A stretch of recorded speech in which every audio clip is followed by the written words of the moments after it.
우리는 지난 시간에 이어서 레위기 1장 1절에서 9절 말씀을 또 오늘 읽었습니다. 지난 시간의 주안점은 레위기의 전체 주제가 무엇이었는가, 그리고 번제라고 하는 것이 용어 번제라고 하는 그런 번제의 그 내용이 뭔가, 번제의 어떤 용어에 따른 의미해서 말씀을 드렸습니다. 오늘은 번제가 실제로 어떻게 이루어지고 있고 그 번제가 오늘 우리에게는 어떤 의미로 주어지는가. 이 번제는 유대인들이 드리는 제사단 말이죠. 그리고 또 실제 지금은 그렇게 드리질 않거든.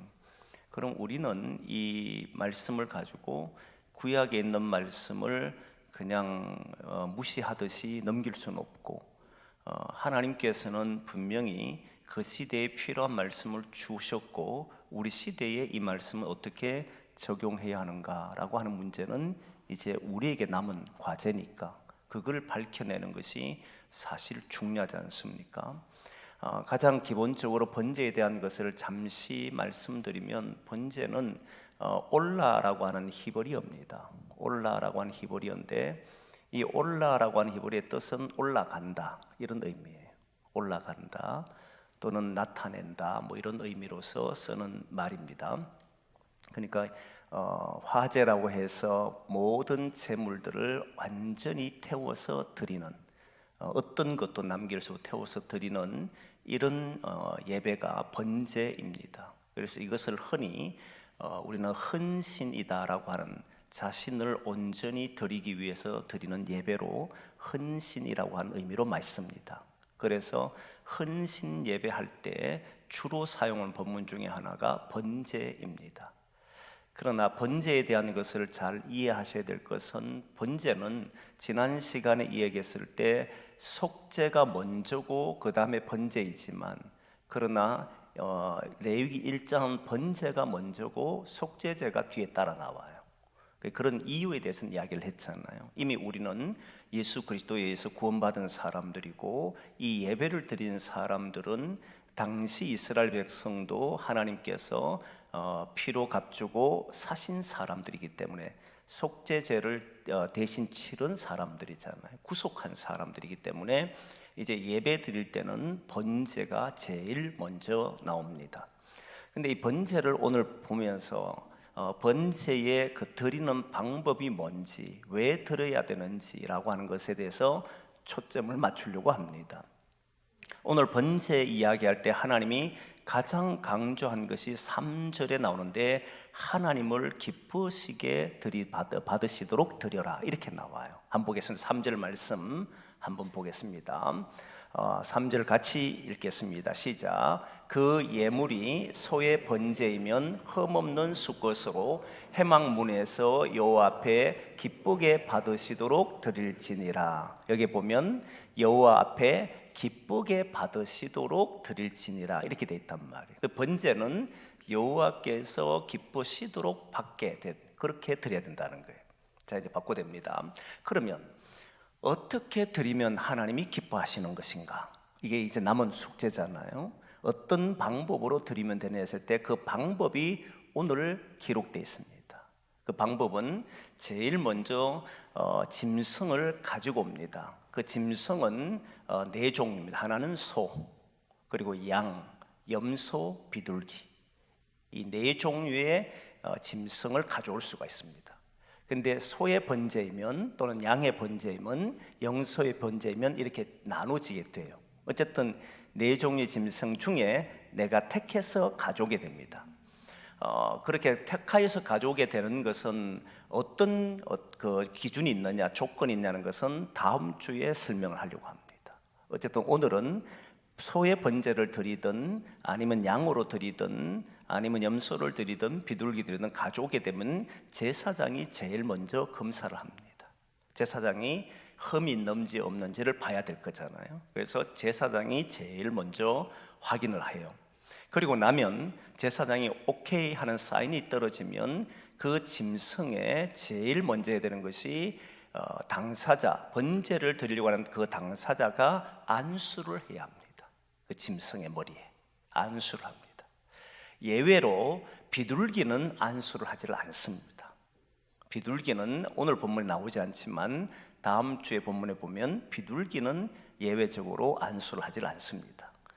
소, 양, 염소만은 안수를 해야 합니다. 그리고 안수를 한 뒤에는 뭘 해야 되느냐면 그 소든 양이든 염소든 직접 잡아야 됩니다.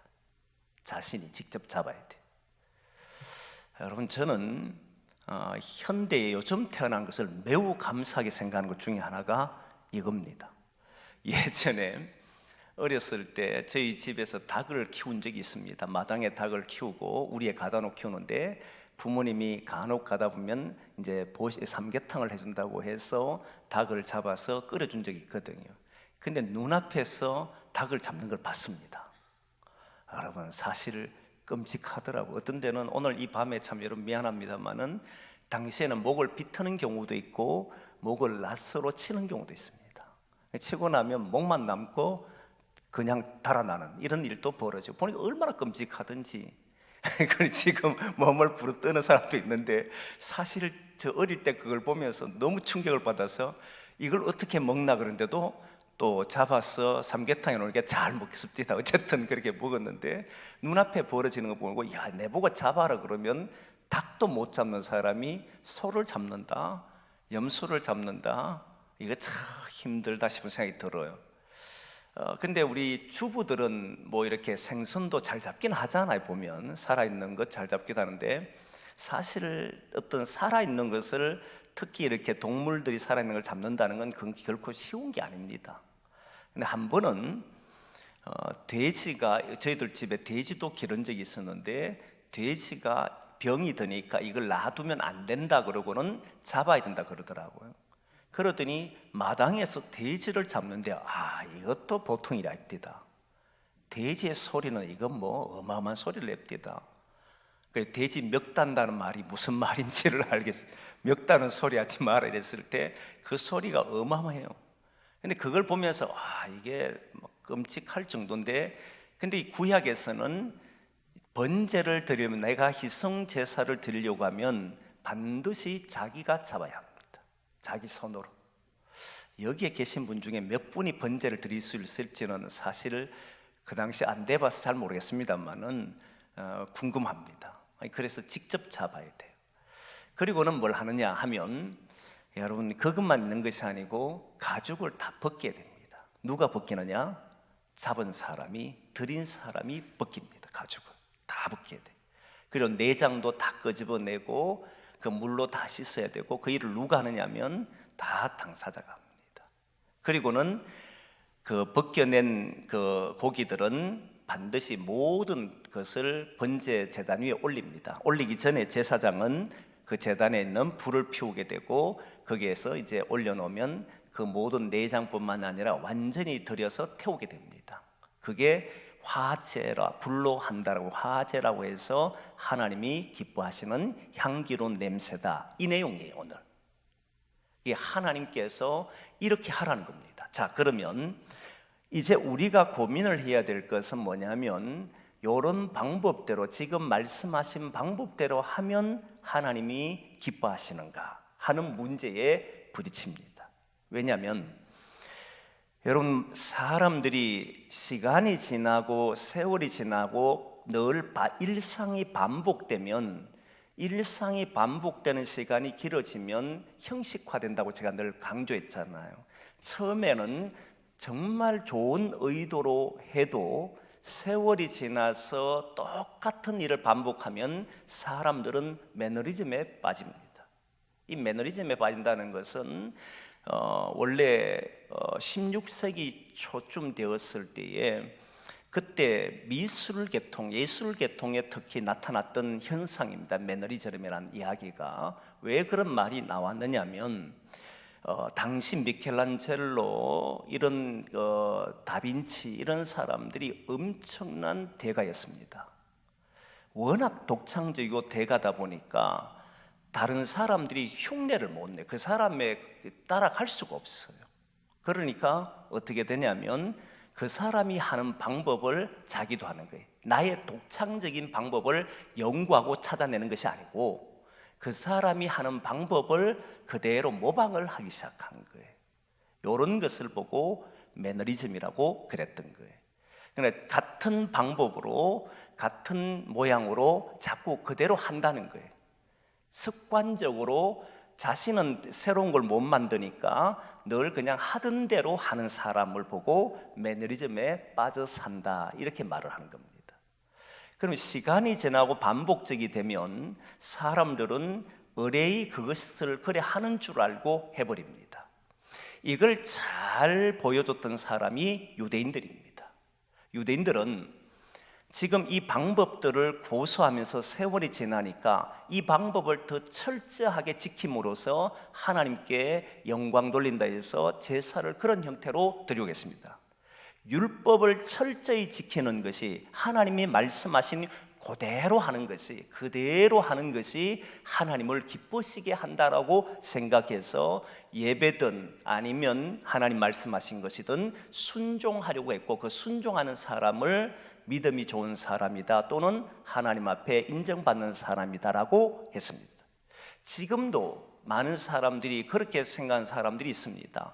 예를 들면 주의를 잘 지킨다라고 했을 때, 주의를 잘 지키는 것은 예배 시간을 잘 지키는 사람을 보고 주의를 잘 지킨다라고 말하는 경우들이 많습니다.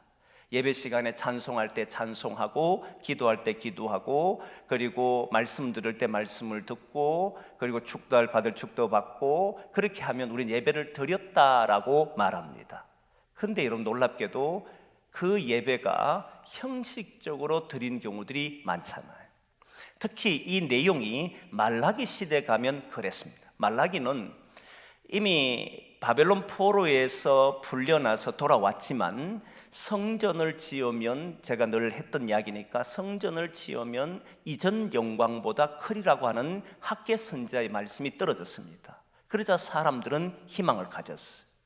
그 희망을 가지고 자신의 집을 짓는 걸 중단하고 성전 짓는 일에 몰두를 했습니다. 그리고 성전을 지었습니다. 스룹바벨 성전을 지었습니다. 성전을 탁 짓고 나서 이들의 기대치는 어마어마했겠지요. 포로에서 돌아왔으니까 이제 우리나라가 다시 회복하는, 다시 말하면 솔로몬 시대로 돌아가는, 솔로몬보다 더 영화롭다고 했으니 이 전의 영광이니까, 지금 우리가 짓는 이 전이 그전 영광보다 크니까, 그 전에 누가 지었냐면 솔로몬이 지었잖아요. 그러면 솔로몬 때보다도 더 크고 부흥할 것이라는 기대를 가지고 있었습니다. 다 그렇잖아요. 새로운 것을 뭘 하면 우리는 새로워질 거라고 기대하는데 아무 일도 일어나지 않았어요. 오히려 바벨론이 아닌 페르시아에 정복당했으니까 페르시아는 더 강성해져 갔습니다. 그러니까 당연히 사람들은, 이스라엘 사람들은 하나님을 떠나서는 살 수가 없잖아요. 그게 이미 오랫동안 그들의 신앙이었기 때문에, 오랫동안 전통을 가지고 있는 이 신앙을 가지고 살아온 사람들이라서 하나님을 떠나 산다는 것은 상상하기 힘듭니다. 다른 신을 믿더라도 하나님에 대해서 부르는 사람들이 바로 이스라엘 백성들이니까 그렇게 살아왔어요. 그러자 그들이 1년 지나고 2년 지났는데도 변화가 없습니다. 그래도 희망을 포기 안 합니다. 사람이요, 단기간 내 희망을 포기하는 경우 없습니다. 조금 힘들어도 견디려고 해요. 하지만 이게 10년이 지나고 20년이 지나도 삶의 변화가 없으면 나는 이렇게 살아야 되는 갑다라고 생각을 합니다. 이건 내 운명이다. 나는 이렇게 살 수밖에 없는 사람이다. 이게 운명론으로 막 빠져들어갑니다. 자기 삶에 뭔가를 도전하려고 하는 것이 아니라 체념하듯이 받아들여서 자기의 길을 그냥 걸어가요. 이것이 여러분 100년이 지나면, 200년이 지나면 어떻게 되냐면 더 이상 희망을 품는 사람들이 거의 없습니다. 그래서 말라기 시대가 그런 시대였거든요. 하나님이 사랑한다 해도 하나님이 어떻게 우리를 사랑합니까? 사랑한다면 우리가 이렇게 삽니까? 그런 질문이 일어났던 것이 말라기 시대예요. 그때 하나님께서 하신 말씀이, 너희들이 드린 재물을 정치인들에 갖다 줘봐라, 왕에 갖다 줘봐라. 그걸 받는지, 어떻게 나한테 주는 예물을 이렇게 줄 수 있느냐? 너희들이 드린 짐승의 그 배설물들을 너희 얼굴에, 너희 집에 발랐으면 좋겠다. 이런 정도였잖아. 그만큼 그 시대는 형식적이 되어버렸다. 그것이 무엇 때문이냐면 환경이에요. 똑같은 일이 반복되고 변화가 없으면 사람들은 하는 건 그대로 하는데 실제로 기대하지는 않는다는 거예요. 늘 우리가 똑같으면 교회를 통해서 뭔가 새로운 것 기대를 안 합니다. 똑같기 때문에. 이게 바로 매너리즘이고 자기 삶에서 습관적인 신앙으로 사는 것을 말합니다. 하나님 앞에 기도를 해도 기도의 응답이 되는지 안 되는지 관심이 없어. 예배를 드려도 이 예배가 어떤 예배인지 관심이 없어. 이렇게 돼버린단 말이에요. 그럼 이런 예배를 하나님이 기뻐하시느냐? 저는 아니라고 생각합니다. 하나님이 이런 예배를 기뻐할 리는 없잖아요. 그러면 조금 전에 했던 것처럼 제사장에게 제물을 흠없는 걸 가져왔어요. 그리고 자기가 안수했어요. 잡았습니다. 그리고는 가죽을 벗겼습니다. 그리고 하나님 앞에 내장을 다 씻고 드렸습니다. 이건 누구나 할 수 있는 거잖아요. 하기 어려운 것 같아도 한 번 어렵지 계속 하게 되면 이스라엘 백성이라면 자연스럽게 행동하는 것이 됩니다. 이걸 하나님이 기뻐하겠느냐? 그렇지 않다는 겁니다. 이게 가장 큰 하나의 문제이고, 또 하나의 문제가 무엇이냐면 우리가 믿는 것 한번 볼까요? 아론과 가인이 아벨과 가인이, 가인과 아벨이 예배를 드려 제사를 지냈잖아요. 그런데 하나님께서 받으시는 예배는 아벨이 거였습니다. 가인 거를 받지를 않았어요. 왜 받지를 않았느냐는 것은 구약에 나오질 않습니다. 근데 신약에 보니까 히브리서 보니까 나오잖아요. 아벨은 믿음으로 가인보다 더 나은 제사를 드렸다는 말씀이 나옵니다. 그러면 지금 가인과 아벨의 제사의 차이점은 뭐냐면 방법의 차이점이 아니었다는 겁니다. 동물을 잡았느냐, 식물을 드렸느냐, 동물을 이런 순서로 드렸느냐, 저런 순서로 했느냐, 가죽을 벗겼느냐, 벗기지 않았느냐, 이런 것으로 말하지를 않더라는 겁니다. 그럼 뭐가 도대체 하나님 받으시기에 합당하고 기쁘시게 하냐 할 때 믿음으로 드린 것이라는 이야기를 했습니다. 자, 그럼 보십시오. 오늘 하나님을 기쁘시게 하는 제사를 받으시도록 드려야 된다라고 이야기했잖아요. 하나님이 기쁘시게 받도록 드려야 됩니다라고 했을 때 제일 먼저 제가 끄집었던 것은 이 순서대로 드리는 것이라고 성경은 이야기하고 있습니다. 여기에 믿음이란 단어가 단 한마디도 없다는 사실. 그러면 신약과 구약이 충돌이 일어날 수밖에 없다는 것을 아셔야 됩니다. 이 문제를 어떻게 해결할 것입니까? 매너리즘에 빠지지 않고 오늘 또 살아있는 예배를 우리가 드릴 수 있는 방법은 무엇일까? 동시에 믿음으로 드린다는 것과 순서대로 이렇게 정해진 대로 순종하는 것과의 이 구별은 어떻게 할 수 있는가라고 하는 문제를 해결해야만 이 번제의 문제는 해결됩니다. 그러면 성경의 신약에서는 하나님을 기쁘게 하시는 방법을 뭐라고 이야기했느냐 하면 믿음이 없이는 하나님을 기쁘시게 할 수 없다라고 분명히 이야기했습니다. 하나님을 기쁘게 하는 것은 믿음이 없이는 안 된다라고 못을 박았어. 믿음 외에 다른 것도 있다라고 하면 좋았을 텐데 믿음으로만 하나님을 기쁘게 한다고 했는데 오늘 번제에는 믿음이란 내용이 없단 말이에요. 이걸 잘 보셔야 돼요. 히브리서를 한번 봅니다. 아마 찾아둘 건데 히브리서 11장 6절 말씀을 먼저 보겠습니다. 6절 말씀을 봅니다. 같이 봅니다. 시작. 믿음이 없이는 하나님을 기쁘시게 하지 못하나니 하나님께 나아가는 자는 반드시 그가 계신 것과 또한 그가 자기를 찾는 자들에게 상 주시는 이심을 믿어야 할지니라. 그렇죠? 믿음이 없이는 하나님 기쁘게 할 수 없다고 단정을 해버렸어요. 다른 여지를 준 게 없단 말입니다. 근데 믿음이 없다, 믿음이 있다는 뭘로 표현할 거냐 했을 때 여러분 뭘로 표현하겠습니까? 조금 전에 얘기했던 것처럼 소를 가져와서 안수하고 흠없는 가져오고 자기 손으로 잡고 가죽을 벗기고 그리고 내장을 씻어내고 하나님 앞에 그래 드리면 믿음 있는 것이고 그렇게 드리지 않으면 믿음이 없는 것이냐, 이걸로 구분하기는 어렵잖아요. 그게 구분이 이건 눈으로 보니까 가능할 수 있겠지요. 그러나 우리들 볼까요? 우리들이 저 사람 믿음 없다, 믿음 있다 뭘로 하겠습니까? 상당히 모호하지 않습니까? 근데 여러분 놀랍게도 믿음 있다 없다를 구분하는 방법은 사람들이 다 행위로 하고 있다는 거 아십니까? 그가 좀 더 기도할 때 진지하게 하면, 기도 내용이 좀 더 뭔가 신앙적이면, 그리고 행동할 때 좀 더 거룩한 말을 하면, 예배 드릴 때 마치 하나님 앞에 드린 것처럼 행동하면 우리는 저 사람 믿음이 있다라고 이야기하잖아요. 그 모든 것을 행위로 우리는 판단하려고 합니다. 그런데 조금 전에 읽었던 히브리서 11장 6절 말씀 보면 하나님이 계신 것과 뭘 믿느냐라고 했을 때 믿음은 뭐 한 게 아닙니다. 하나님을 믿는데 뭘 믿느냐? 하나님은 계신다는 거예요. 하나님은 살아 계시는 것과 그가 그를 찾는 이에게는 상 주신다는 것을 믿는 것을 보고 이야기합니다. 그러면 자, 이제 정리를 조금 해보려고 하는데, 이 내용은 어디에서 비롯됐냐면 조금 전에 히브리서 6장의 11장 6절의 말씀은 누구에게서 비롯됐냐면 에녹에서 비롯된 이야기입니다.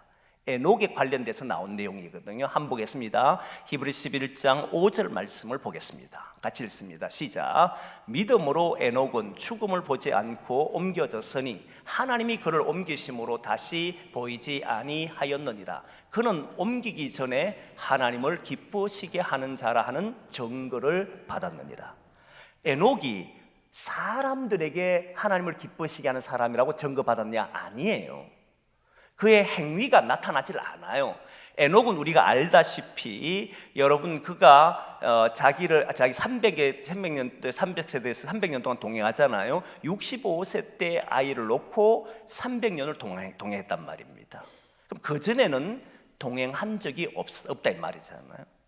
자식을 놓고 난 뒤부터 뭔가가 이 사람은 달라졌다는 이야기입니다. 달라졌다는 것은 행동인데, 그런데 사람들이 볼 때는 평가가 없어요. 그런데 성경은 하나님께서 말씀하실 때 이 사람은 나를 기쁘게 하는 사람이었다라고 평가를 한다는 겁니다. 그게 뭐냐 봤더니 믿음을 가지고 살았더라. 그 믿음이 뭐냐 봤더니 그가 하나님이 계신 것과 그를 찾는 자에게는 상 주시는 이심을 믿었더라. 이걸 보고 이야기했다는 거예요.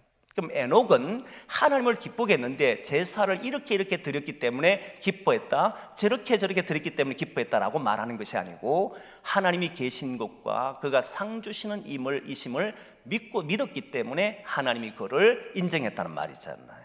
자, 그러면 이제 오늘 본문과 연결해서 봅니다.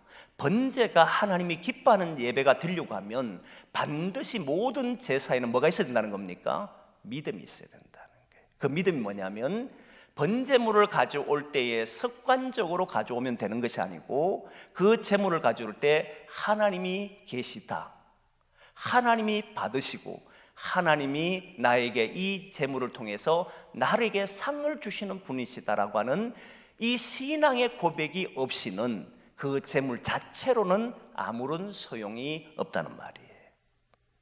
그러면 이렇게 생각해 볼 수 있지 않습니까?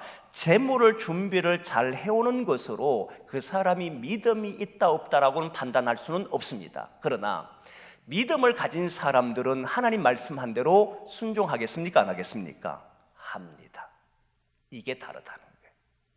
제물을 잘 준비해서 옷을 잘 차려입고 하나님 앞에 예배드리러 올 때에 모습을 거룩하게 해서 그 모습 때문에 하나님을 영화롭게 하는 것이 아니고 하나님을 기쁘시게 하기 위해서 나는 오늘 또 주님이 살아계신 것과 그분이 나의 상 주심을 믿고 나는 오늘 또 예배드릴 때 나의 그 옷을 챙겨 입고 거룩한 모습으로 가려고 하고 예배 속에도 그렇게 드리려고 하는 이 모습을 가진다는 것은 귀하다 이 말이에요. 이건 다르다는 겁니다.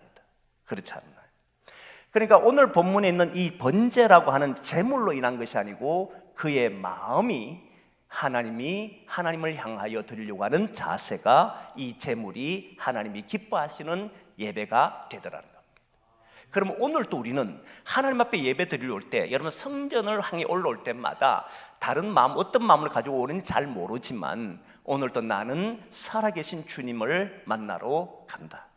그리고 하나님께서 나를 찾으시고 내가 찾을 때에 주님은 나에게 응답하시고 나에게 상을 차려주신다 라고 하는 이 믿음으로 이 성전에 항상 발걸음을 옮길 수 있는 그런 저와 여러분 되기를 원합니다. 그래야 하나님을 기쁘시게 하는 예배더라 이 말이에요.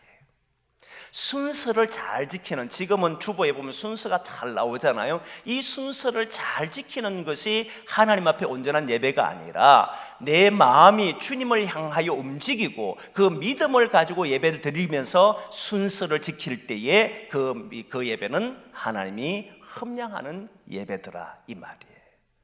그래서 우리는 하나님을 경외하는 자는 그가 말씀하는 대로 지킵니다. 그가 한 말씀대로 지킨다고 하나님 앞에 믿음으로 사는 것은 아니라는 것을 아셔야 돼요. 이 둘은 분명히 차이가 납니다.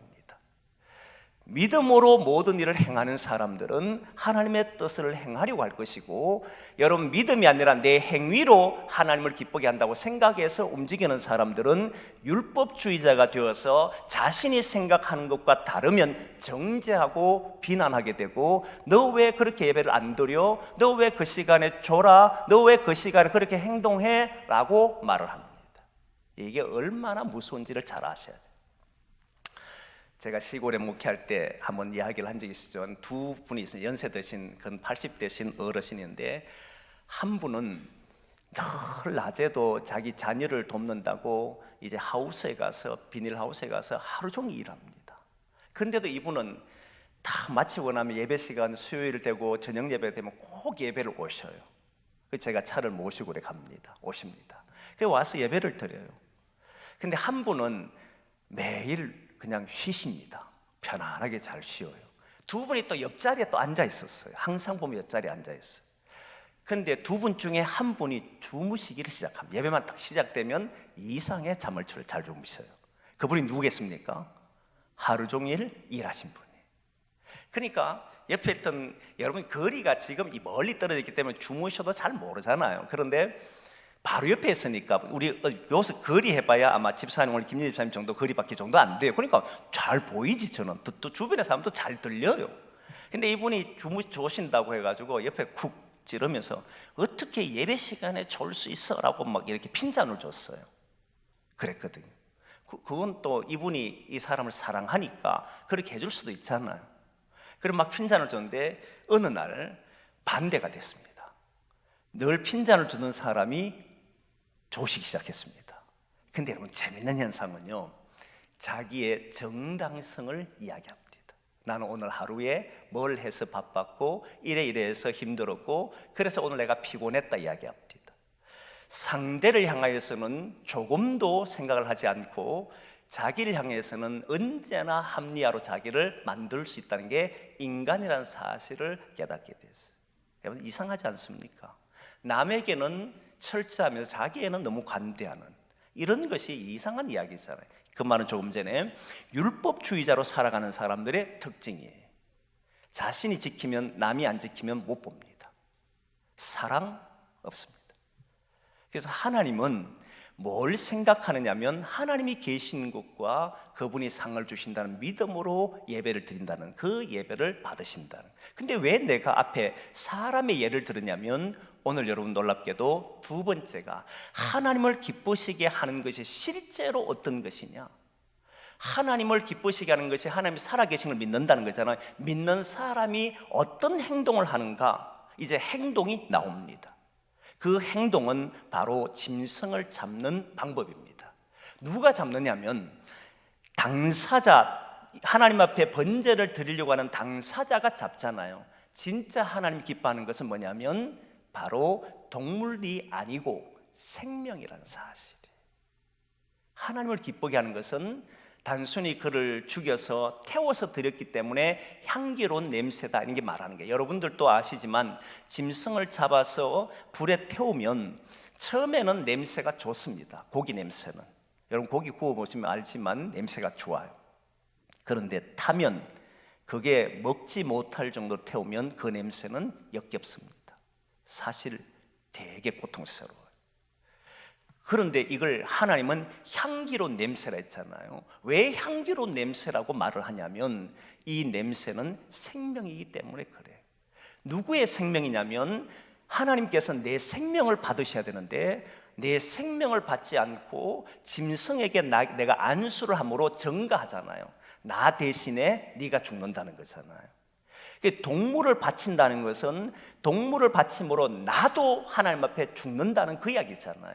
예수 그리스도께서 희생제사고 이런 번제물로 드렸다라고 할 때는 뭘 의미하냐면 내가 예수 안에서 내가 죽어야 되는데 내가 예수를 믿음으로써 주님께서 나 대신 하나님 앞에 속죄 제물을 드렸고 번제물로 드린 거잖아요.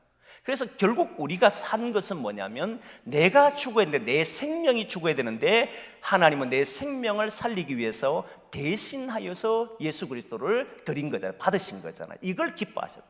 하나님은 예수님이 하신 행동을 기뻐하셨잖아요. 그래, 예수님의 모든 행동은 하나님 기쁘시게 하는 행동들이었거든요. 그 이유가 뭐냐면 다른 사람의 생명, 하나님이 계시니까, 하나님이 반드시 구원하실 줄을 믿으니까. 그러니까 뭘 하느냐면 그 생명들을 대신해서 자신의 생명을 드리는 거잖아요. 결국 하나님이 기뻐하는 게 뭐냐면 생명이더라는 겁니다.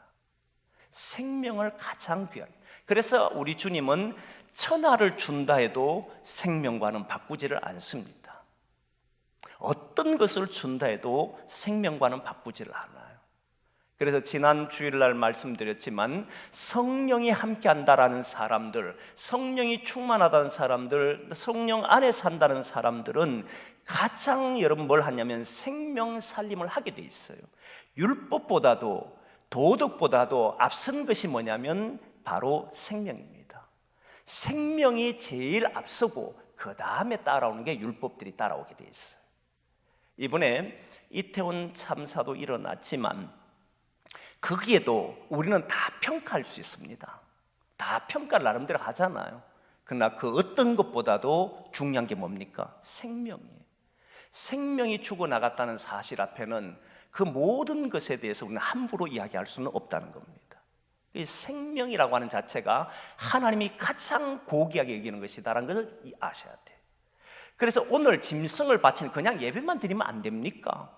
와서 하나님 앞에 짐승 안 바치고 하나님 나를 바칩니다 라고 말하면 안 됩니까? 라고 했을 때 구약에 있는 사람들 보십시오. 그 번제물에 자기가 안수를 하고 그 위에 딱 번제단을 올려놓고 제사에 불을 딱 지폈을 때 그 불이 타는 순간에 내가 저 자리에 있는 거잖아요. 내가 타야 되는 거잖아요. 내가 죽어야 되는데 내 생명을 대신해서 이걸 죽였다고, 그리고 하나님이 이걸 받으셨다라고 믿으니까 거기에서 이 사람들은 감동과 그리고 그 은혜와 나를 받으신 하나님에 대한 이 생각이 얼마나 컸는지를 아는 거예요. 그것이 분명했던 것이 바로 번제의 예배였다는 겁니다. 이거를 잊지 말아요.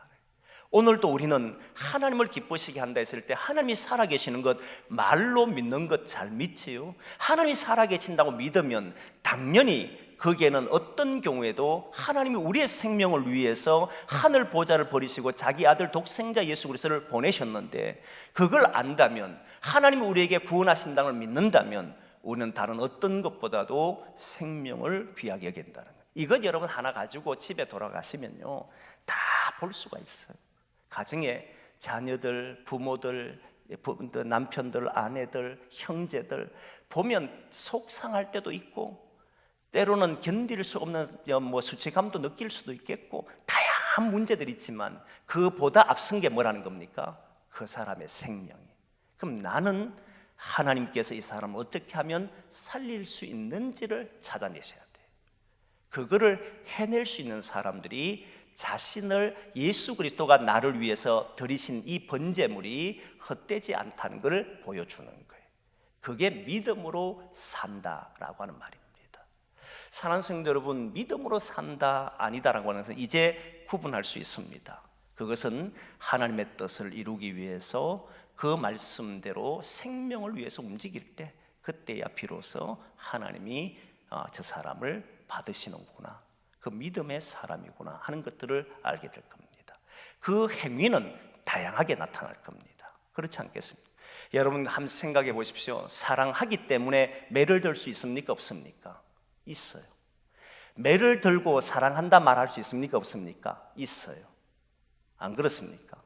매를 들어놓고 그 이후에 사랑합니다 소리 합니다. 소리 다 질러놓고 화를 다 내놓고 인격을 무너뜨려 놓고는 나는 너를 사랑하기 때문에 했다 말을 합니다. 이렇게 하는 것을 율법이라고 이야기합니다. 사랑하기 때문에 정말 저 사람을 살릴 수 있는 이 길밖에 없으면 그때 여러분 소리도 지르고 화를 내기도 하고 인내도 합니다. 이 둘 차이는 분명히 다릅니다. 그걸 아셔야 됩니다. 정말 하나님의 뜻을 알고 하나님이 생명을 위해서 이 번제물을 드렸다라고 하는 것을 안다면 그럼 우리는 가장 1번이 앞서는 것이 이 사람을 위해서 나는 무엇을 말하고 나는 어떤 행동을 해야 되는가, 이게 우선이 돼. 그건 누구만 아십니까? 주님만 아실 겁니다. 다 자기 합리화시킬 수 있는 것이 인간이기 때문에. 그래서 주님이 아실 것이고 주님은 그 일에 따라서 열매를 우리에게 허락해 줄 겁니다. 그게 상입니다. 정말 생명을 위해 살았다면 하나님 나라가 임할 것이고 그 사람뿐만 아니라 나에게도 기쁨이 있고 평안이 있을 것이고, 반대로 살았다면 그 사람은 하나님을 위해 산 것처럼 말하지만 자기 스스로도 자기를 괴롭히고 있을 것이고 주변에서도 그를 향해서 문제를 제기하고 있을 겁니다. 보이면 알자, 보면 알자. 그래서 사랑하는 성도들, 저와 여러분들이 시간이 지날수록 하나님 우리에게 상 주시는 것을 볼 수 있기를 소망합니다. 하나님의 뜻대로 살다가 하나님이 내게 주신 그 하나님의 나라의 그 모습이 삶에서 이루어지면 얼마나 기쁘겠습니까? 죽어서 천국 가는 것도 좋지만 이 땅에서 하나님 나라를 누릴 수만 있다면 그보다 좋은 삶이 어디 있겠어요? 저와 여러분의 남은 생에는 하나님 나라가 이루어지는 삶이 되도록 그렇게 함께 걸어가기를 소망합니다. 우리 같이 한번 기도하겠습니다. 기도할 때 먼저 말씀을 가지고 하나님, 오늘 또 주님을 기쁘시게 하는 일들을 위해서 드리게 하시고 이 예배도 언제나 주님이 계신 것과 하나님이 상 주신다는 걸 믿고 예배할 수 있도록 도와달라고, 그리고 주님이 가장 기뻐하는 예배가 바로 생명이기에 오늘 또 그 생명을 위해서 우리가 살아갈 수 있도록 기도해 주시고, 특별히 우리가 기도해야 될 생명들이 많습니다. 우리 수능생들 명단 좀 띄워주시면 그 수능생들을 위해서 기도하시고, 또 그리고 나라 민족 지금 매우 어렵습니다. 그리고 또한 진로를 앞두고 있는 우리 청년들, 그리고 각 가정을 위해서 여러분들이 아시는 분들을 위해서 기도하신다면 하나님이 기뻐하실 줄 믿습니다. 우리 같이 한번 이런 제목들을 가지고 함께 기도하겠습니다. 같이 기도합니다.